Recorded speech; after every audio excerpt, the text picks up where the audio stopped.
I think it was Alfred Hitchcock who first called it 7 suburbs in search of a city. A little tough, but Judd Rose explored that.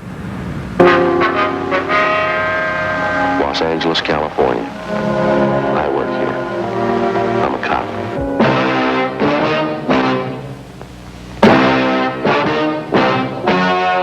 Maybe this is your first memory of Los Angeles, a city of angels with dirty faces. And now you and the rest of the world have taken a good long look at this singularly odd place. But what to make of it? Well, as Joe Friday would say, just the facts, ma'am. I think everybody here is a little bit different. There's no place else in the world where you can go into a supermarket and perhaps see Charlton Heston fondling a cantaloupe. L.A. is frightening, overpowering, terrifying, exciting, exulting, and ultimately, violently, terrifyingly human. Overstatement? Perhaps, but then hyperbole is the calling card of America's second biggest metropolis. The biggest, the best, the richest, fastest, and flashiest, they're all right here. Big? Try almost 8 million people spread out over more than 4,000 square miles dotted with 48,000 palm trees. L.A. is America's biggest fishing port and has the most street gangs, not to mention a bank robbery a day every day for the past 5 years. There are 3,600 traffic lights, 725 miles of freeways, and 5 million cars that log 200 million miles a day. Big? The mystery writer Raymond Chandler called L.A. a big, hard-boiled city with no more personality than a paper cup. But L.A.'s cup runneth over.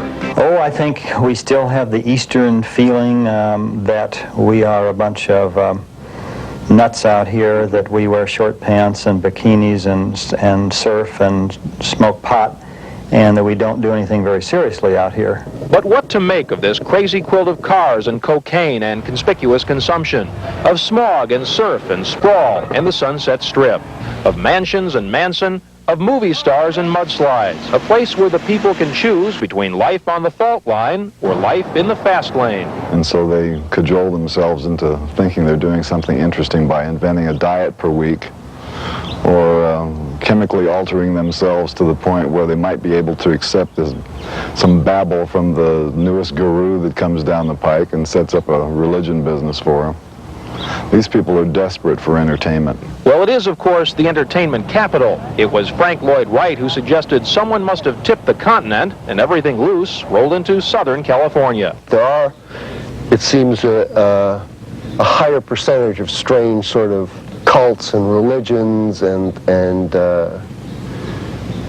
really weird sort of people here. Why? I don't know. Maybe it's because it's at the edge of the continent and they have nowhere further to go. It is, in fact, the cutting edge of the continent, this jewel of the Pacific Rim. L.A. has always marched its own way, always will.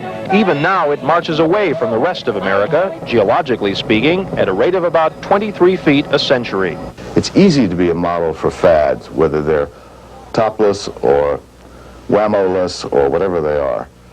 It's difficult to be a model and set an example when you are a society that really wants to be left alone. Call this the Garbo of cities. Its people want to be left alone. They are the new melting pot. 2 million Mexicans, 200,000 Salvadorans, more Koreans than anywhere outside of Seoul, more Armenians than there are in Armenia. They are aerospace workers and computer programmers, civil servants, rednecks in pickups, blacks in Watts, and valley girls. Oh, the dreams of being larger than life, the dreams of living forever, the dreams of being rich are what bring people here.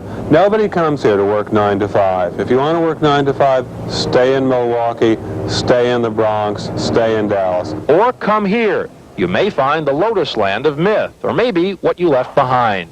H.L. Mencken called this double Dubuque. To John Gunther, it was Iowa with palms. I went to a wedding reception the other day in Orange County, and it was like a Norman Rockwell Saturday Evening Post cover. If you can ignore the stories about hot tubs and cocaine parties, then you realize that these other things persist as well. And the nice thing is that they live side by side. And if after all that you still don't understand Los Angeles, don't feel bad. You probably never will. Those who live here, who were born and raised here, they don't. If the city has no particular identity, well, it's not supposed to. So come on back sometime and take another look. Come on back and live. As someone once said, there's no reason anyone should die in the city of the angels. They'll never get any closer to heaven. Very good job. Judd Rose on the city of Los Angeles. You know, as far as the Olympics are concerned, there is a problem. We had great moments.